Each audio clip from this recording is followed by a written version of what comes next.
Dav Tzadizayin, quatrième ligne, Shitzi Azvi Siman. C'est le siman de les moyens mnémotechniques pour se rappeler ici de cet enseignement. V'hashta de Tani Avoua de Shmuel bar Rav Yitzchak. Maintenant que on a une braïta qui est rapportée par le père de Shmuel bar Rav Yitzchak, qui dit Elohen Yeshanot, parce qu'on avait dit dans la Mishnah que donc si on trouve des tefilines dans la rue, alors on doit les ramener Shabbat en les mettant sur soi. Alors paire par paire d'après Tanakama ou deux paires par deux paires d'après Rabban Gamliel. Mais la Mishnah dit seulement si c'est des tefilines usagées, pas si c'est des tefilines neuves. Et on a vu une braïta qui dit que il y a une autre opinion qui autorise même les tefilines neuves. Alors on a expliqué jusqu'à maintenant, donc juste avant on avait expliqué que le problème est de savoir, est-ce qu'il y a lieu de craindre que s'il y a des tefilines neuves, ça veut dire qu'ils n'ont jamais été utilisés, et il n'y a même pas les... Et ils n'ont jamais été utilisés, peut-être c'est même pas des tefilines, peut-être c'est juste des amulettes. Peut-être c'est juste des amulettes qu'on a fait sous forme de tefilines. Et il y en a un autre qui dit non, une personne ne va pas s'amuser à faire des tefilines pour des amulettes. On va pas faire des amulettes sous forme de boîtier de tefilines. Donc ce serait ça la discussion. Est-ce qu'un homme peut se fatiguer à faire des amulettes sous forme de tefilines? Mais maintenant qu'on a une braïta qui dit un peu différemment, qui dit Elohen Yeshanot, c'est quoi les tefilines usagées? Kol shesh ben retzuot ou mekushavot. Ça veut dire, c'est pas une question de neuve ou usagée, c'est une question, est-ce qu'elles sont complètes? Ça veut dire, elles ont les lanières avec les nœuds. Hein, la lanière du roche, elle a un nœud à l'arrière, le dalet, et la lanière du shaliad, elle a un nœud, le yud. Chadashot, et quand on parle de tefilines neuves, ça veut dire yesh ben retzuot, elles ont des lanières, vela mekushavot, mais qui ne sont pas nouées. Donc, il ne peut pas les mettre sur lui parce qu'il n'y a pas le nœud, donc ça ne tient pas. Et en plus, on doit les mettre comme on les met en semaine. Or, en semaine, on les met avec le nœud. Donc, s'il n'y a pas le nœud, on ne peut pas les mettre. On ne les mettrait pas comme on les met en semaine, ce ne serait pas considéré comme un levouche, comme un vêtement, donc ce ne serait pas permis. Donc, en vérité, des kula malata achinishwe. Tout le monde est d'accord qu'un homme ne se fatigue pas à faire des tefilines sous forme d'amulettes. Ça, tout le monde est d'accord. Ici, le problème, c'est qu'il n'y a pas le nœud. C'est pourquoi il ne peut pas les ramener. Alors, l'agma dit, ok, il ne peut pas faire un nœud. Il peut faire une boucle. Shabbat, on ne peut pas faire un nœud, mais on peut faire une boucle. Amar Afrizda zotomeret aniva psula bat tefilin. Afrizda dit, donc ça veut dire que d'après notre Mishnah, une boucle, c'est pas valable pour les tefilin. Il faut faire un vrai nœud. C'est pour ça que c'est pas bon. On ne peut pas les ramener en faisant une boucle. Abaye Amar, Abaye donne une autre explication. Rabbi Yehuda le tamé. Rabbi Yehuda qui interdit donc lorsque c'est des tefilines neuves, ça veut dire où il n'y a pas le nœud. Il suit son opinion. D'Amar Aniva Kshira Ma'aliyatai. On avait déjà vu ça. Rabbi Yehuda lui dit qu'on n'a pas le droit de faire une boucle le Shabbat. Une boucle c'est comme un nœud. Hein, nous on fait des boucles aux chaussures. D'après Rabbi Yehuda on n'aurait pas le droit. Donc tout le problème, c'est pas que le nœud, c'est pas valable pour les tefilines. Ce serait valable pour les tefilines. Le problème, c'est que c'est pas bon parce qu'on peut pas les faire Shabbat, même le nœud, même la boucle. La boucle, ce serait valable pour les tefilines, mais on peut pas la faire Shabbat. Ça, c'est l'explication d'Abaye. Donc, toute la raison pour laquelle ça marche pas, d'après Rabbi Yehuda, c'est parce que la boucle, c'est considéré comme un vrai nœud. Ha, la vachi. S'il n'y avait pas ce problème, en où il aurait dit, bah, tu mets une boucle. Et pour les tefilines. V'amar Rav Yehuda bre de Rav Shmuel bar Shilat. Pourtant, Rav Yehuda, fils de Rav Shmuel bar Shilat, a dit qu'est cherche le tefilin? Le nœud des tefilin, ça doit former le nom Shakai. Shin Dalet Yud. Le Shin, c'est sur les tefilin eux-mêmes, sur les boîtes des tefilin de la tête. Le Dalet, c'est le nœud à l'arrière de la tête. Et le Yud, c'est le nœud donc au tefilin du bras. Ce nœud-là, Shin Dalet Yud, Halakha Moshe Sinai. C'est écrit nulle part. C'est une règle que Moshe a reçue au Sinaï, donc on a reçu par transmission orale depuis Moshe au Sinaï. Vama Rav Nachman veno yehen le bar. Rav Nachman dit que ce nœud-là, cette beauté du nœud, doit être visible de l'extérieur. Donc c'est surtout pour le shin. Tu peux pas mettre le shin dans le shell roche, entre deux petites boîtes du shell roche, mettre le shin. Non, il faut le faire à l'extérieur, sur la façade, pour qu'on le voit. En tout cas, si on dit que c'est Halakha Moshe Sinai, alors ça a une forme spéciale. Donc tu peux pas faire juste une boucle. Alors il dit dernier Vleuken Kshira. On peut faire des boucles qui ont la forme du nœud. Voilà. Si on dit, d'après celui qui pense que les boucles c'est valable, parce que Rav Chizda il dit qu'on peut pas faire une boucle. Mais d'après ce deuxième avis de Abaye, on peut faire une boucle au téphilin, mais une boucle qui a la forme du nœud. Une boucle qui a une forme de dalet, ou pour le shell roche, pour celui de la tête, et qui a une forme de yud pour le shell yad, pour celui du bras. Alors on va passer à une autre halakha, toujours pour considérer au sujet des tefilin. Amar Rav Chizda Amar Rav. Rav Chizda dit au nom de Rav. Aloka tefilin mimi shelo mumche. Celui qui achète des tefilin d'une personne qui n'est pas connaisseur.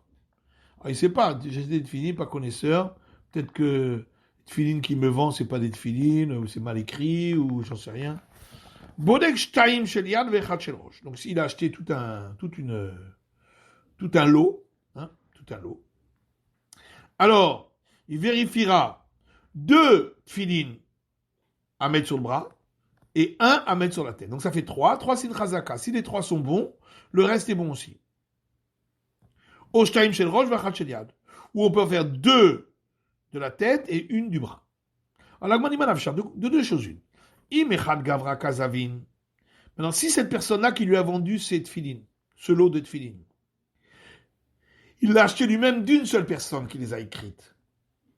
Pourquoi on a besoin 2 du bras, 1 de la tête, ou 2 de la tête, 1 du bras?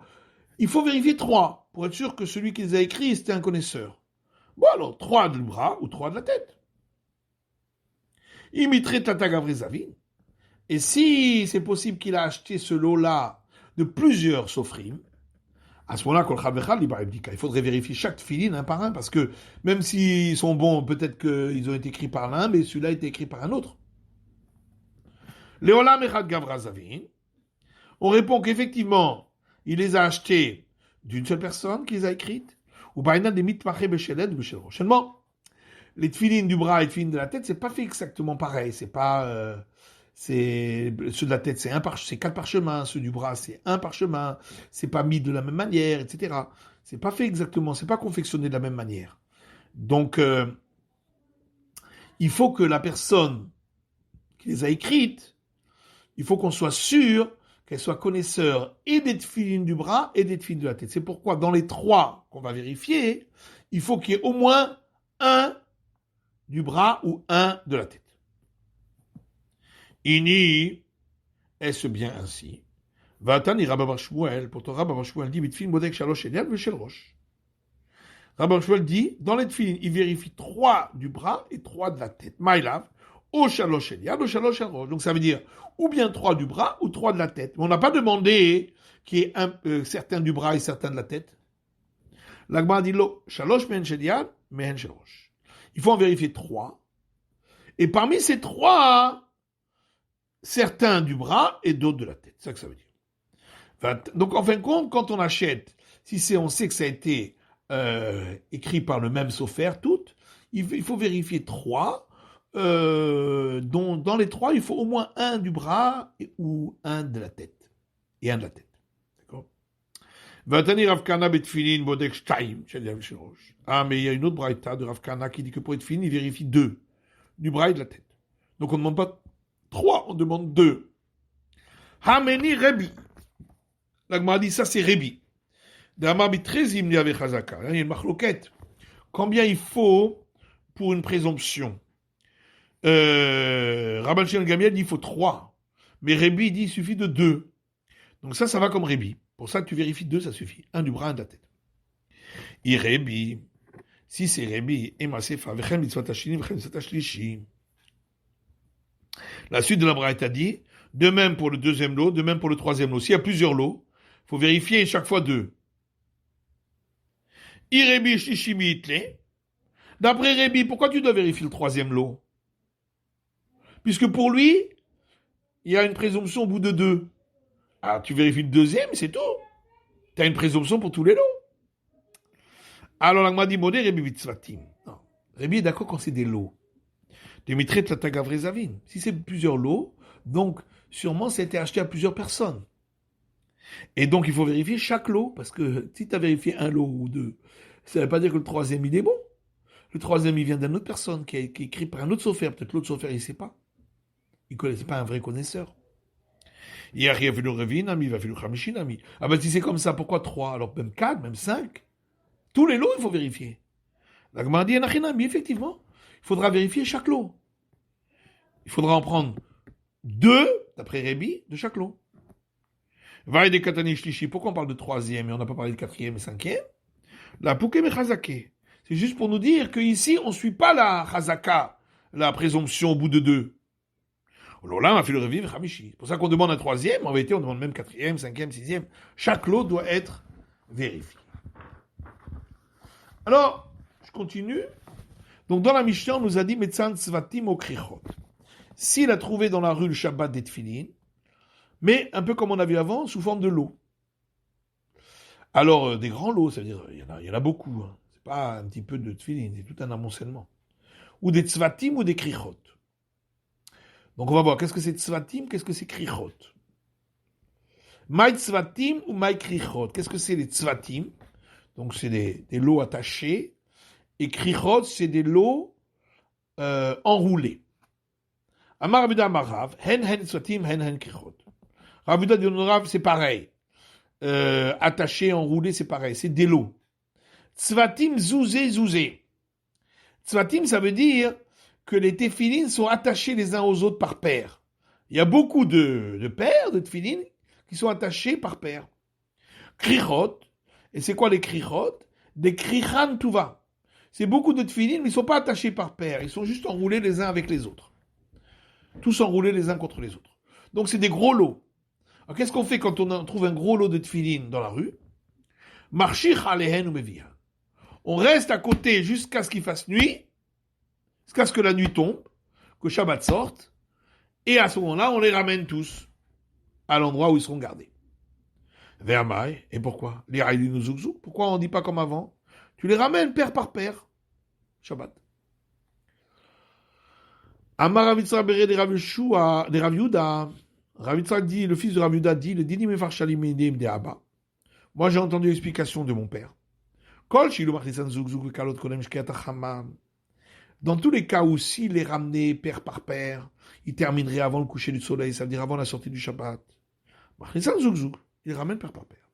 Veila, mais si de toute façon, même s'il les ramène paire par paire, il n'aura pas fini avant la sortie du Shabbat.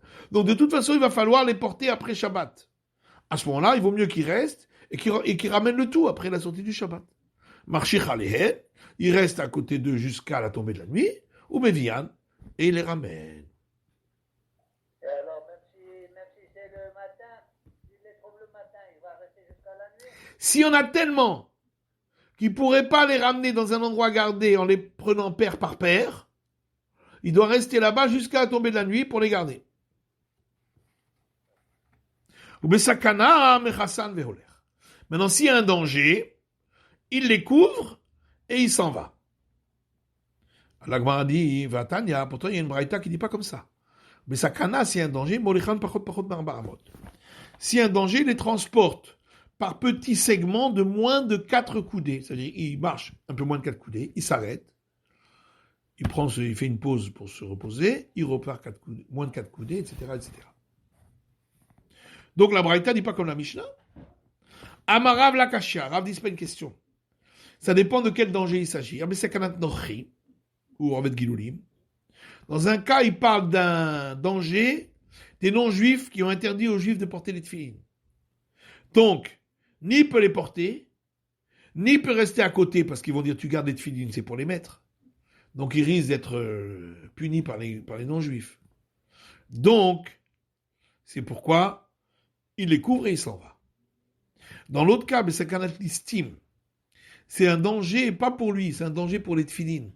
C'est un endroit où passent des brigands qui vont voler les tfilines. Ils vont les prendre. Donc dans ce cas-là, il ne faut pas les couvrir et partir. Il faut les prendre, tous, et les ramener par séquence de moins de 4 coudées. Ça revient au même, Rabbi. Non, Ça revient au même. non. Dans un cas, c'est des non-juifs qui ne veulent pas que les juifs portent les tfilines. Donc il ne peut ni les porter, ni rester à côté. Il les couvre et il s'en va.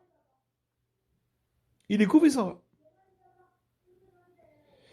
Et bon, il attendra peut-être quand il fait nuit, personne ne le voit, il retournera les chercher. Dans l'autre cas, ce n'est pas des non-juifs qui ne veulent pas que les juifs aient des tefilines. Il n'y a pas de problème qu'ils mettent les tefilines ou qu'ils les portent. Le problème, c'est qu'il ne faut pas les laisser là-bas sur place.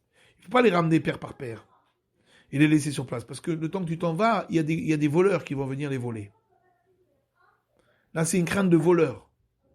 Donc là, il faut les prendre tous d'un coup et les porter par petite séquence de moins de 4 coudées. Ouais, d'accord. D'accord? Ok. C'est OK, Rabbi Chaim? Ah, d'accord. OK, alors on continue. Amalé Abaye lui a dit, Moi, je me demande qu'est-ce qu'ils font ici, tous ces tefilines là-bas. ah, il faut leur demander. Un Shabbat en plus. Parce que qui les a portés, il les a oubliés là-bas. Hein? C'est pas évident, hein? Il faut leur demander, hein. Quand vous les voyez, vous leur demandez. Alors,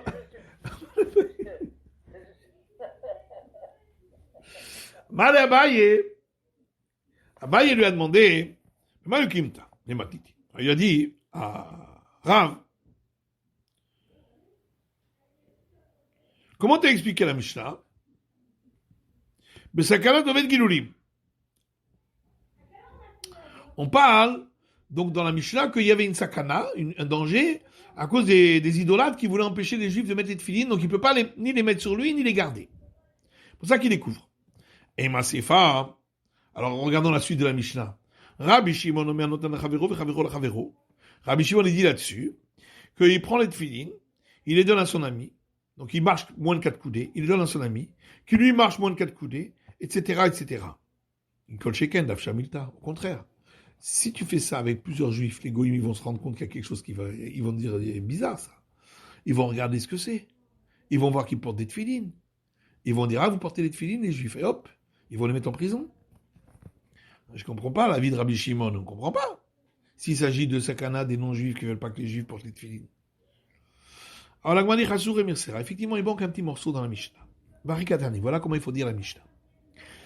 Donc après qu'on a dit que il faut les laisser, s'il y a une sakana, il faut les laisser, on les couvre et on s'en va. La Mishnah continue, il faut rajouter une phrase. Pas medvarim amourim. Donc quand on a parlé, besakana torvet gilulim. Quand c'est un danger à cause des non-juifs qui veulent pas que les juifs portent des tefilines. Aval besakana listim. Donc la Mishnah elle-même dit, mais s'il s'agissait d'un danger de brigands, molichan parod narbama. Dans ce cas-là, il faut tous les prendre et marcher moins de 4 amot. Pas moins de 4 amot. Mais lui-même le fait. Par petite séquence de moins de 4 amot. Et c'est là-dessus que Rabbi Shimon lui dit non. Il le fait pas seul. Lui, il marche moins de 4 amot. Après, il donne à un autre, qui donne à un autre, qui donne à un autre, qui donne à un autre. C'est ça la discussion. Dans le cas où il y a des brigands, est-ce qu'on doit porter soi-même les tefilines par séquence de moins de 4 amot, ou bien on doit le faire à plusieurs? Rabbi Shimon Omer noten lachavero vechoulet. Donc on a dit qu'il y a une discussion là-dessus entre les Rachamim et Rabbi Shimon. Bemaïka mifligé. Pourquoi cette discussion? Marsava parod merba amot adif. Donc, le premier avis dit, il vaut mieux le faire soi-même, par petite séquence de moins de 4 coudées. Car si tu dis, il va le donner à un autre, qui va le donner à un autre, qui va le donner à un autre, milta de Shabbat. Alors ça va être très visible. Tout le monde va voir qu'on est en train de transgresser Shabbat. Enfin, c'est pas une vraie transgression. On ne fait pas moins de 4 amot, mais quand même, on porte dans la rue Shabbat.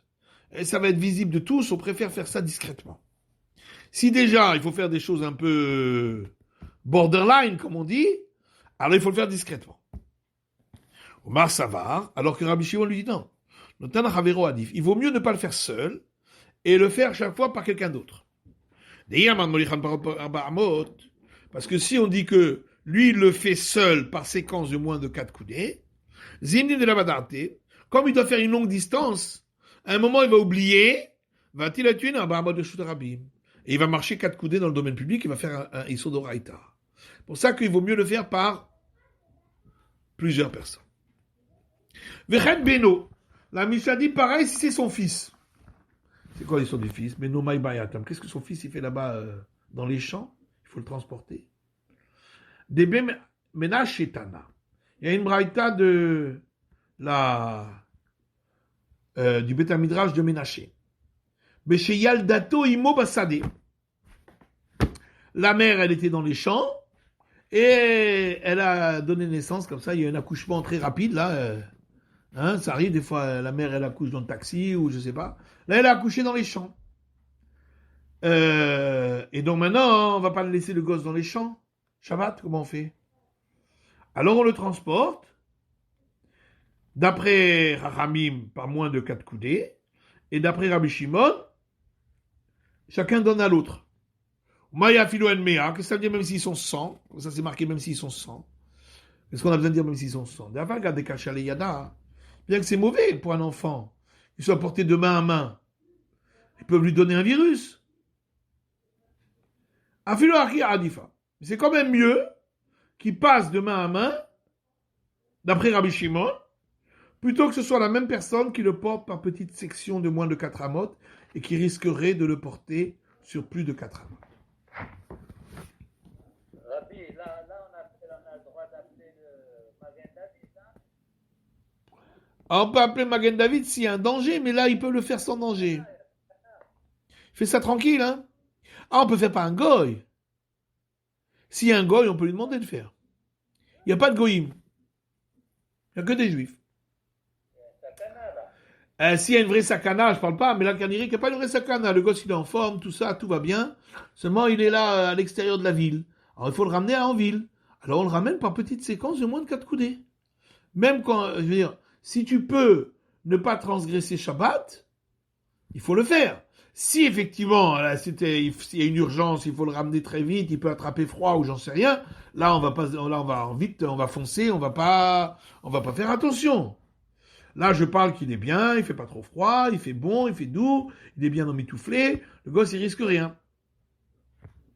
Alors, on le ramène, mais par petites séquences.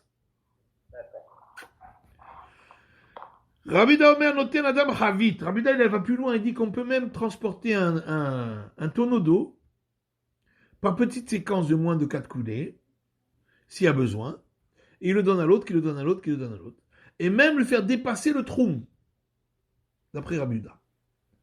On lui fait dépasser le troum, parce que un tonneau, il a aussi un troum. Il a le troum du propriétaire.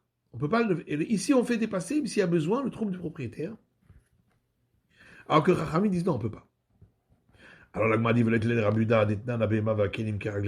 comment Rabbi Uda il peut autoriser de faire dépasser le trou? Ça c'est déjà un issour. Quand tu portes moins de 4 amotes, tu ne fais pas un vrai issour. Mais quand tu dépasses le trou, tu fais un issour. À part c'est une sakana, pikuach nefesh, mais on ne parle pas qu'à pikuach nefesh. Comment Rabbi Uda il peut autoriser, pourtant c'est marqué dans le Mishnah, qu'une bête ou des ustensiles, on ne peut les déplacer que là où leur propriétaire peut se déplacer. Donc il y a aussi un trou pour même pas que pour les hommes, même pour les animaux, tous les objets. Donc pour ce tonneau aussi. Amar Rechakish Mishum Levi Saba. Rechakish explique au nom de Levi Saba. Aram Askinan Bemaram Bechavit Lechavit. Ici on parle qu'en vérité, l'eau qui est dans le tonneau, on va la transvaser d'un tonneau à l'autre. Donc il n'y a que l'eau qui va dépasser le trou, pas le tonneau. Et alors, vers Rabbi Uda est armé. Et Rabbi Uda suit son opinion. Il a dit l'eau, c'est pas quelque chose d'important. On n'en tient pas compte. Et donc il n'y a pas d'interdiction de lui faire dépasser le trou pour l'eau. Le tonneau, oui, mais pas l'eau. Ditnal, comme c'est pas quel Mishnah. Rabuda poter bemaim teshen ben mamash.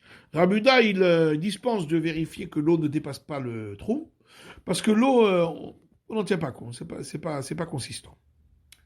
Ou mailoti haler, zou.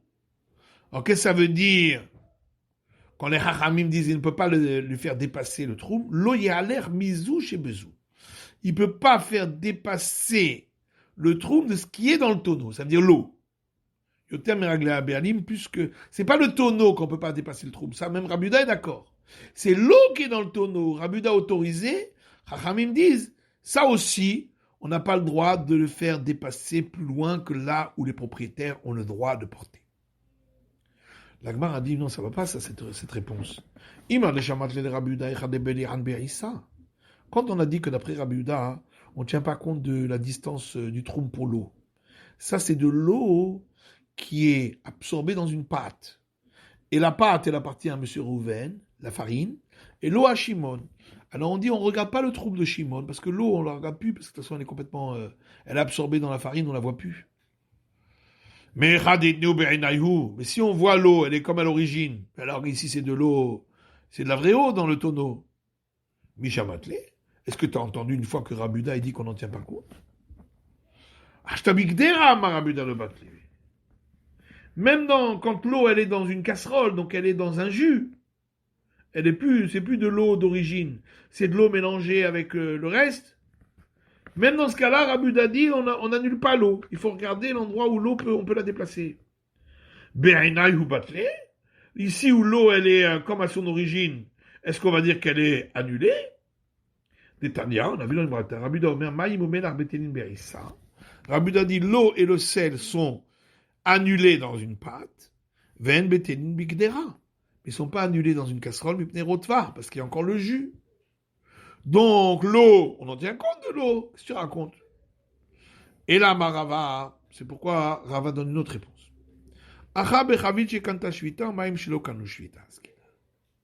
Ici, on parle que le tonneau, il a un endroit fixe pour Shabbat. Ça veut dire c'est l'endroit où son propriétaire était à l'entrée du Shabbat.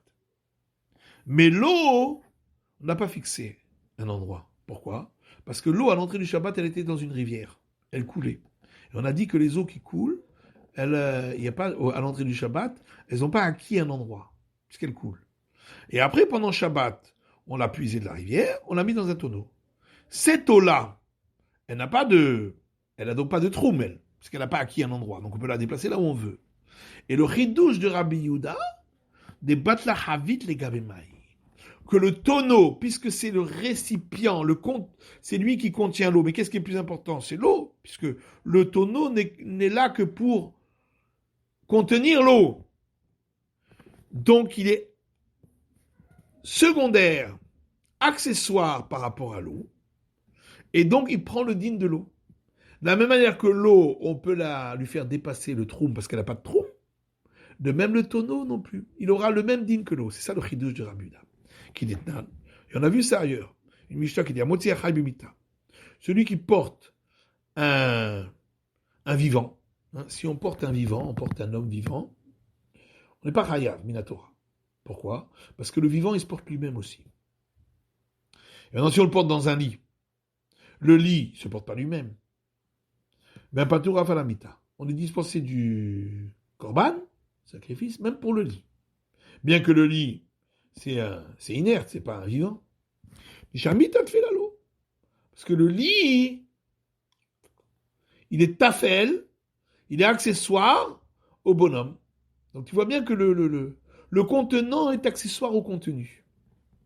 Ou bien motzi o chalin, celui qui fait sortir le Shabbat de la nourriture, mais moins que la mesure pour devoir apporter le sacrifice. Bikli, et cette nourriture est dans un ustensile. L'ustensile, lui, il a la mesure. Patour afala keli. Il est dispensé du sacrifice même pour le keli, pour l'ustensile. Pourquoi? Déjà, keli t'a fait de l'eau. Parce que le keli étant le contenant est accessoire au contenu, et donc, on n'en tient pas compte. On dit, puisque le contenu, on n'est pas chayav, le contenant non plus. Donc ici aussi, puisque le contenu n'a pas de troum, le contenant non plus. Oui, mais si le contenant il est important, c'est-à-dire Change rien. il a une valeur. Non, ça change rien. Le contenant est toujours, d'après Rabbi Yehuda ici, le contenant est toujours accessoire au contenu. Même s'il a une très grande valeur. Puisqu'il est là, il est là pour servir le contenu. C'est pas l'eau qui sert le tonneau, c'est le tonneau qui sert l'eau. Il est là pour servir le contenu. Maintenant, s'il a besoin de transporter son contenant, hein, il a un verre dans l'argent, il veut le transporter. Et il met de l'eau là-dedans. Bon, c'est une astuce, une ruse. Est-ce qu'il peut le faire? Non, il peut le faire.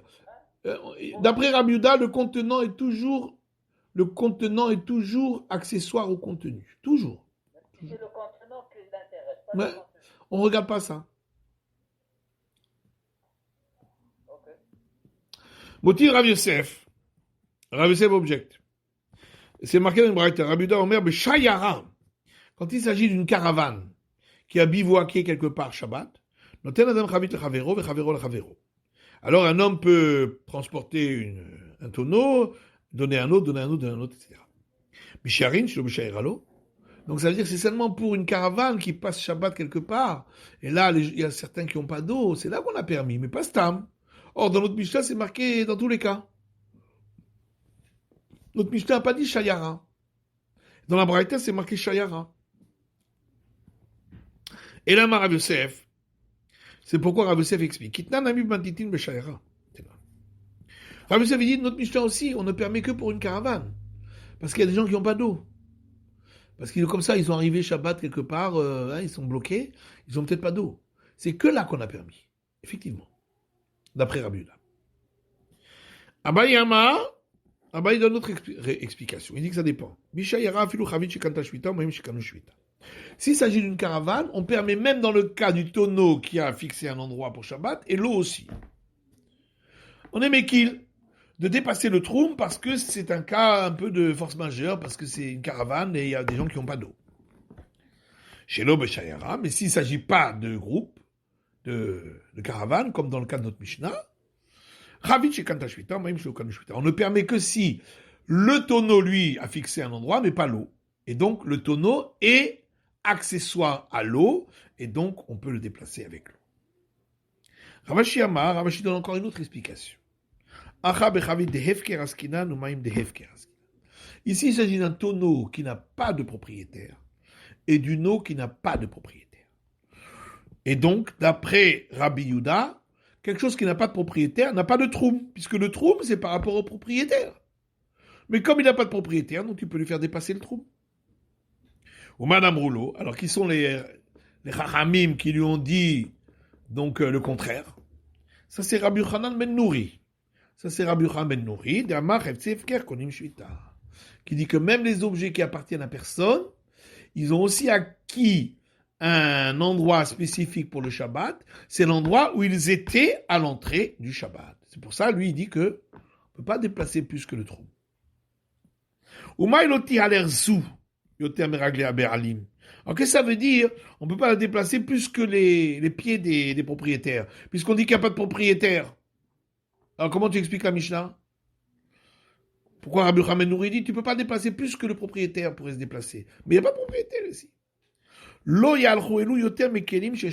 veut dire, tu ne peux pas le déplacer plus que si ces éléments avaient un propriétaire. Si ces éléments avaient un propriétaire, on n'aurait pas pu les déplacer plus que ce que le propriétaire peut se déplacer. Et bien, même quand il n'y a pas de propriétaire, d'après Rabbi Yochanan ben Nouri, on ne peut pas les déplacer plus que là où ils étaient à l'endroit, à l'entrée du Shabbat. Alors que Rabbi Yehuda lui dit, non, s'il n'y a pas de propriétaire, il n'y a pas de trouble. Ils n'ont pas fixé un endroit. Ils appartiennent pas à un endroit précis. Tu peux les déplacer là où tu veux. Allez, on va laisser là. On va laisser à la Mishnah. Shavua Tov.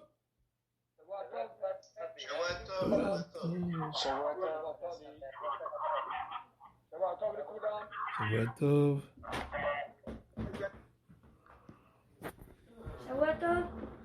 Shavua Tov. Mazal Tov. Elion Avi. Zachor.